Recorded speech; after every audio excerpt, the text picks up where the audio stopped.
উত্তরবঙ্গে পায়ের তলায় মাটি হারিয়েছে তৃণমূল, তাদের নেই কোনো সংগঠন, হতাশায় ডুবেছে শাসক দল। এই আবহে ভরসা গুন্ডা বাহিনী।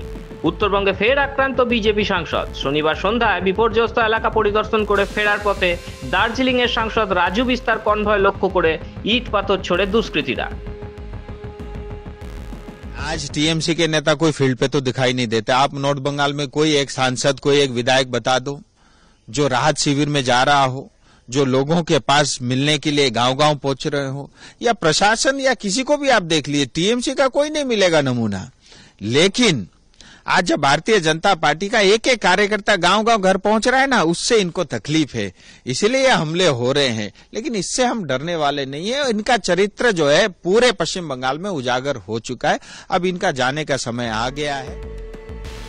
এই ঘটনার তীব্র নিন্দা জানিয়ে সোশ্যাল মিডিয়ায় পোস্ট করেছেন বিরোধী দলনেতা শুভেন্দু অধিকারী।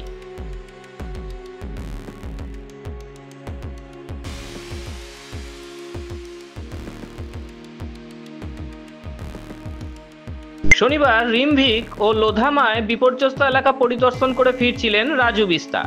অভিযোগ, সেই সময় একদল দুষ্কৃতী বিজেপি সাংসদের কনভয়ে হামলা চালায়, পরপর পাথর ছোড়া হয়।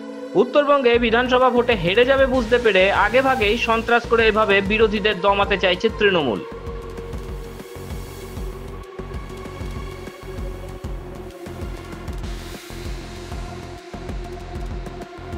এই ঘটনায় রাজ্য সরকার তথা তৃণমূল কংগ্রেসকে নিশানায় এনেছেন বিজেপি সাংসদ।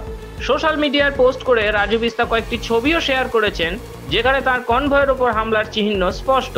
তিনি জানিয়েছেন, অজ্ঞাত পরিচিত দুষ্কৃতীরা তার কনভয়ে হামলা চালায়, তবে তার গাড়িতে সরাসরি আঘাত না লাগলেও ঠিক পিছনের গাড়িটিতে হামলার প্রভাব পড়ে। বিজেপি উত্তরবঙ্গে ব্যাপক সংগঠন গড়ে তুলেছে। তৃণমূলের বিরুদ্ধে শুরু হয়েছে প্রতিরোধও। রাজু বিস্তা বলছেন, এই হামলায় আমরা ভয় পাবো বলে যারা ভেবেছিলেন তারা ভুল করছেন, আমরা ভীত নই। এই কাপুরুষোচিত আক্রমণ আমাদের মনোবল আরো শক্ত করবে। বন্যা বিধ্বস্ত উত্তরবঙ্গে ত্রাণ বিলি করতে গিয়ে আক্রান্ত হয়েছিলেন মালদা উত্তরের বিজেপি সাংসদ খগেন মুর্মু।